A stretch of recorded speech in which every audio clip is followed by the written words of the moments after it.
Oke, assalamualaikum warahmatullahi wabarakatuh. Bismillahirrahmanirrahim. Alhamdulillahirrahmanirrahim. Alhamdulillahi jazakumullahu khairan. Alhamdulillahi jazakumullahu khairan. Mudah-mudahan Allah beri manfaat dan barokah. Apa kabarnya anak-anakku sekalian SMP BBS kelas 7? Untuk minggu sekarang materinya yaitu adalah PAI, pembelajaran agama Islam ya. Materinya sudah saya share atau sudah saya bagikan dalam bentuk file PDF di Google Classroom. Silahkan kalian buka sendiri nanti ya. Adapun video ini adalah video pembelajaran, dijelaskan secara singkat dan padat saja, seperti itu. Sekarang kita langsung buka file PDF-nya yang sudah tertera di Google Classroom, yaitu sekarang adalah bab 8, yaitu berempati itu mudah, menghormati itu indah. Kata konsep ini yaitu hidup indah dengan perilaku terpuji, empati, hormat kepada orang tua dan guru. Perilaku empati, implementasinya, perilaku menghormat orang tua dan implementasinya, dan terus dan sebagainya. Inilah bisa dibaca sendiri atau kita bacakan lah. Menemukan konsep tentang hormat dan patuh kepada orang tua dan guru, menemukan konsep dan makna tentang empati terhadap sesama. Terus kemudian menerapkan perilaku empati, hormat dan patuh kepada orang tua dan guru. Ini renungkanlah, bisa dibaca sendiri, cermatilah. Ini bisa dibaca juga. Kita langsung ke materinya gitu ya. Apa itu empati? Mari berempati. Empati adalah keadaan mental. Kita besarkan dulu ya. Empati adalah keadaan mental yang membuat orang merasa dirinya dalam keadaan, perasaan atau pikiran yang sama dengan orang lain. Dalam istilah lain, empati dapat diartikan sebagai kemampuan untuk menyadari diri sendiri atas perasaan seseorang, lalu bertindak untuk membantunya. Empati merupakan sifat terpuji Islam, menganjurkan hambanya memiliki sifat ini. Empati sama dengan rasa iba atau kasihan kepada orang lain yang terkena musibah. Islam sangat menganjurkan sikap empati, sebagaimana firman Allah dalam surat Quran surat An-Nisa ayat 8. Wa idza hadarul qismatu ulul qurba wal yatama wal masakinu farzaquhum minhu wa qulu lahum qawlan ma'rufa. Dan apabila sewaktu pembagian itu hadir beberapa kerabat, anak-anak yatim dan orang-orang miskin, maka berilah mereka dari harta itu dan ucapkanlah kepada mereka perkataan yang baik. Jadi empati itu merasa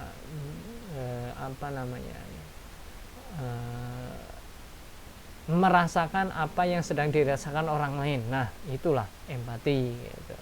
Itulah empati. Terutama merasakan kesedihan yang dirasakan orang lain. Nah, itu namanya empati. Seperti itu. Ayat tersebut menjelaskan apabila ada kerabat, anak yatim, dan orang miskin yang ikut menyelesaikan pembagian warisan, maka mereka diberi bagian sekedarnya sebagai atau tali kasih. Kepedulian terhadap mereka perlu ditumbuhkan. Sikap empati ini akan timbul apabila 1. Dapat merasakan apa yang dirasakan oleh orang lain. 2. Mampu menempatkan diri sebagai orang lain.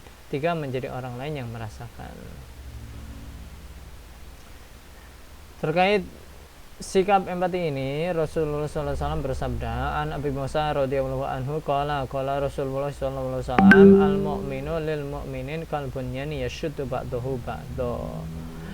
Orang mukmin yang satu dengan yang lain itu bagai satu bangunan yang bagian-bagiannya saling mengkokohkan. Hadis di atas secara tidak langsung mengajarkan pada kita untuk bisa merasakan apa yang dirasakan mukmin yang lain. Apabila ia sakit, kita pun merasa sakit. Apabila ia gembira, kita pun merasa gembira. Itulah namanya empati. Gitu. Allah SAW menyuruh umat manusia untuk berempati terhadap sesama, peduli dan membantu antara sesama yang membutuhkan. Allah Subhanahu wa taala sangat murka kepada orang-orang yang egois dan sombong. Perilaku empati terhadap sesama dalam kehidupan sehari-hari dapat diwujudkan dengan cara peka terhadap perasaan orang lain, membayangkan seandainya aku adalah dia, berlatih mengorbankan milik sendiri dan membahagiakan orang lain. Ini gambar para penerima sumbangan dari donatur. Nah, inilah rasa empati seperti itu. Terus yang deh, mari menghormati orang tua kita.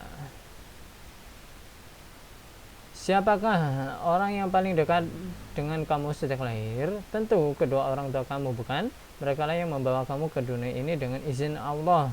Jasa mereka besar sehingga kamu tidak akan mampu menghitungnya. Antara lain, 1. Ibu mengandung dengan penuh susah payah dan melahirkan dengan mempertaruhkan nyawa. Itulah ibu. Gitu. Mengandung 9 bulan, gitu, susah payah, susah tidur, susah makan, susah jongkok, ya kan? Dan melahirkan itu sakit, itu melahirkan itu sakit gitu, sampai mempertaruhkan nyawanya gitu. Yang kedua, ibu menyusu selama 2 tahun dengan penuh kasih sayang dan terjaga malam hari karena memenuhi kebutuhan anaknya. Ibu itu setelah mengandung harus menyusui, kadang kalau bayinya nangis malam hari harus bangun, ya kan? Wah, pokoknya ya orang tua terutama ibu ya jasanya besar gitu. 3. Ibu dan ayah memelihara kita sehingga kita siap untuk hidup mandiri, dipelihara atau meramut anaknya sampai bisa kita mandiri, sampai menikah itu, sampai kerja itu. Itulah ibu dan ayah gitu. 4. Ibu dan ayah bekerja keras untuk memenuhi keperluan keluarga, kerja mencari maisha biar bisa makan gitu, biar bisa infak, biar bisa jajan dan sebagainya. 5. Ibu dan ayah memberi bekal pendidikan. 6. Ibu dan ayah memberikan kasih sayang dan ikhlas tanpa minta balasan. Ini jasa-jasa orang tua bukan hanya ini saja, lebih banyak lagi. Makanya kita harus bisa hormat kepada orang tua. Begitu besar jasa orang tua sehingga kita sebagai anak wajib hukumnya berbuat baik kepada keduanya. Allah Subhanahu wa taala memerintahkan kita untuk berbuat baik kepada keduanya sebagaimana firman-Nya. Ini dalam Quran Al-Baqarah ayat 83. Kita langsung baca ke maknanya saja ya, nanti bisa kepanjangan. Dan ingatlah ketika kami mengambil janji dari Bani Israel, janganlah kamu menyembah selain Allah dan berbuat baiklah kepada kedua orang tua. Ini merupakan sudah perintah ini. Kerabat, anak-anak yatim, dan orang-orang miskin. Dan bertukar katalah yang baik kepada manusia. Laksanakanlah salat dan tunaikanlah zakat. Tetapi kemudian kamu berpaling mengingkari kecuali sebagian kecil dari kamu, dan kamu masih menjadi pembangkang. Yang kita ambil ini yang hanya ini saja. Mana ini?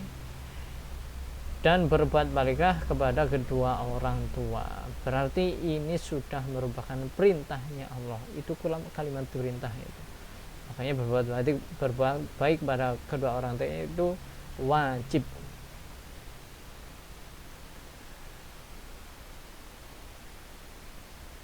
Terkait dengan hal ini, Imam Abu Dawud dan Baihaqi meriwayatkan sebuah hadis dari Abdullah bin Amr. Kita langsung saja baca.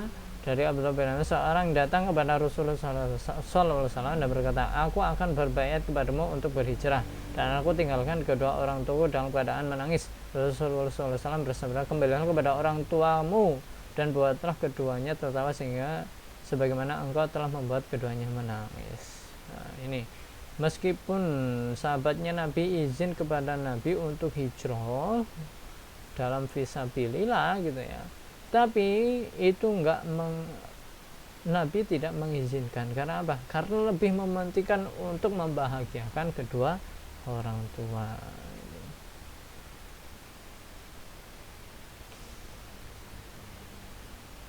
Hadis di atas menegaskan kepada kita agar tidak sekali-kali mengecewakan kedua orang tua kita.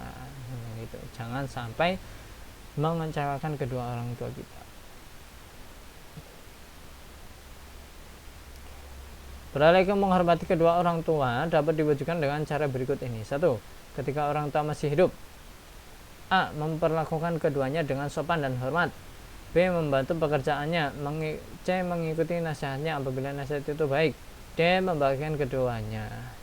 Nah ini ketika orang tua ini masih hidup gitu ya.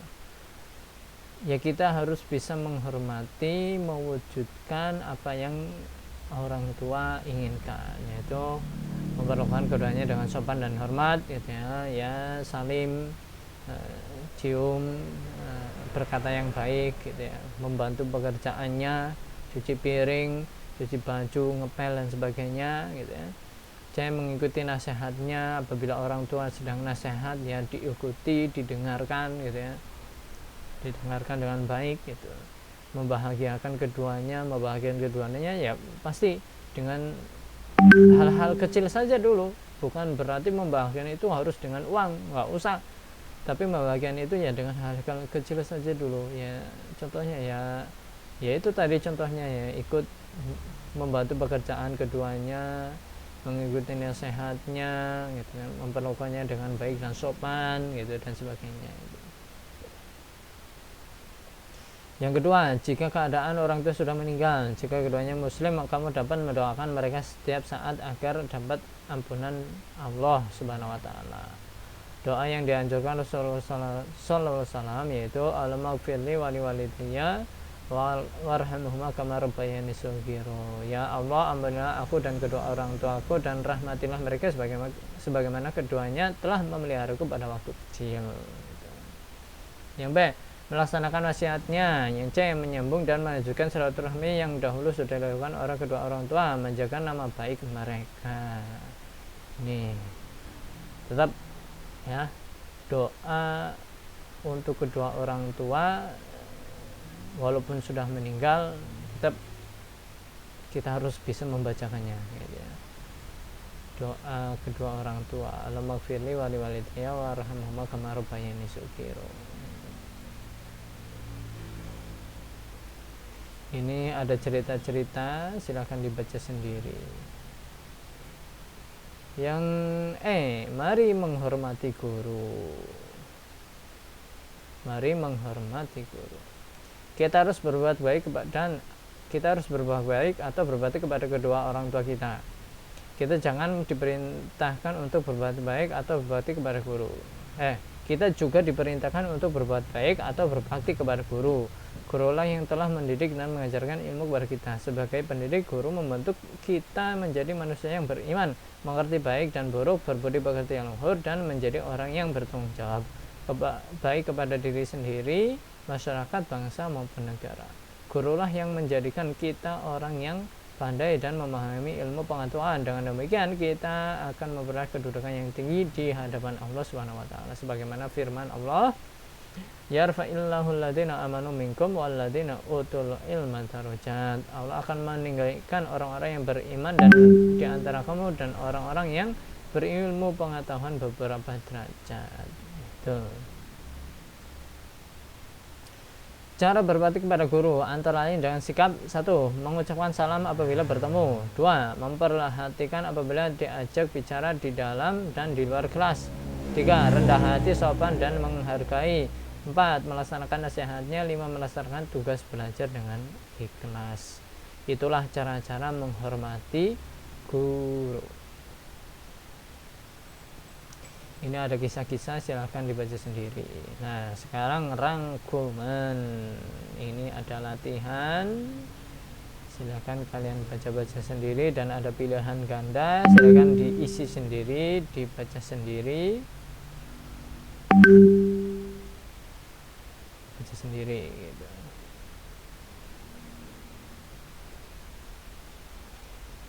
Oke. Untuk seterusnya, tugas tertulisnya, amal soleh, kalian menulis rangkuman yang ada di dalam halaman 117 ini, di dalam buku tulis ya, 1-5 ini, sedikit kok, ditulis dalam buku tulis, terus kemudian difotokan, terus kemudian dikirimkan ke Google Classroom, atau bisa dikirimkan secara jabri WhatsApp ya, seperti itu. Dari saya cukup sekian. Mohon maaf apabila banyak kurangnya, banyak salahnya. Mohon maaf ya. Seperti itu. Dari saya cukup sekian. Videonya diakhiri. Wassalamualaikum warahmatullahi wabarakatuh. Amal soleh jangan lupa di subscribe.